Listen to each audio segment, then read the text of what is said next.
বাঁধাকপি, ফুলকপি, ওলকপি, বিট, গাজর, বিনস আর খেতে ভালো লাগছে না। অনেক দিন খাওয়া হয়েছে, এবারে বোর হয়ে যাচ্ছি।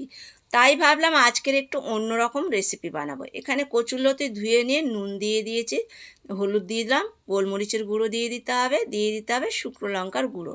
তো বন্ধুরা, পুরো ভিডিওটা দেখার অনুরোধ রাখলাম। কচুরলতি মশলা দিয়ে এইভাবে মেখে আধ ঘন্টা রেস্টে রেখে দিতে হবে।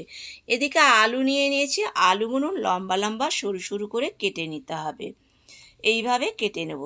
তো নানা রকম রেসিপি আমরা বানাই, তবে কি বলুন তো, এক আধবার এরকম রেসিপি করে খাওয়াটাও ভালো। আর এই যে রেসিপি, এটা ভাত, রুটি, লুচির সঙ্গে খেতে বেশ ভালো লাগবে। এবার আধ ঘন্টা পর দেখাচ্ছি। আলু, পেঁয়াজ, কাঁচা লঙ্কা, টমেটো, কচুরলতি নিয়ে নিয়েছি একটা থালার মধ্যে। এদিকে কাঁচা ডিম ভেঙে নুন আর হলুদ দিয়ে চামচ দিয়ে এইভাবে মেখে নিতে হবে। নিয়ে তাওয়াতে অল্প করে তেল দিয়ে কিভাবে ডিমটা মোটাও হবে আবার ভেতর থেকে নিরেট হবে সেটাই দেখাচ্ছি। কাঁচা অবস্থায় ডিমটা দিয়ে এইভাবে খুন্তি দিয়েই উল্টে উল্টে দিতে হবে। ডিম কাঁচা থাকবে, এইভাবে উল্টে ভাঁজ করে করে যেতে হবে। তাহলে কী হবে, ডিমের ভেতরটা নিরেট হবে আর ডিমটাও বেশ মোটা হবে। এরপরে ডিম কেটে দেখাচ্ছি কতটা সুন্দর হয়েছে ভাজাটা। আর লতি যেরকম সরু সরু, সেরকমই ডিমগুলো কেটে নিতে হবে। স্বপ্না ইউনিক কিচেন থেকে সবাইকে স্বাগত জানাই। পুরো ভিডিওটা দেখার অনুরোধ রাখলাম।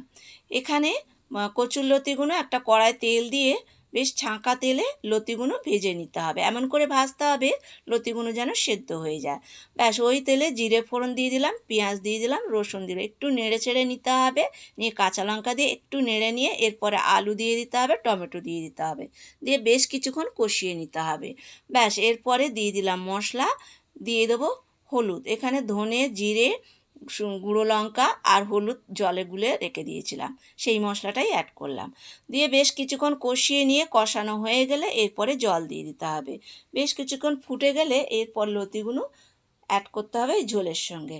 তবে লতি দিয়ে বেশিক্ষণ কিন্তু ফোটানো যাবে না। আর এখানে ডিম আমি দু রকম করে ভেজে নিচ্ছি। কেউ চাইলে বড় বড় করে ডিম ভাজা দিতে পারো, আবার এইভাবে সরু সরু করে কেটে নিয়ে দিতে পারো।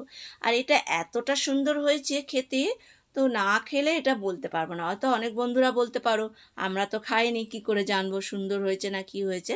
তবে হ্যাঁ, যারা খেতে ভালোবাসে, যারা রান্না করে, তারা কিন্তু রেসিপি দেখলেই বুঝে যাবে এই রেসিপিটা কেমন হয়েছে। ব্যাস, হয়ে গেছে। এরপর একটা পাত্রে নামিয়ে নেব। তো ধনেপাতা থাকলে একটু দিয়ে দিলে আরও ভালো হতো। আমার তো ধনেপাতা ছিল না, তাই দিইনি। তো বন্ধুরা, ভিডিওটা যদি ভালো লাগে লাইক, কমেন্ট, শেয়ার করার অনুরোধ রাখলাম। আজ এই ছিল।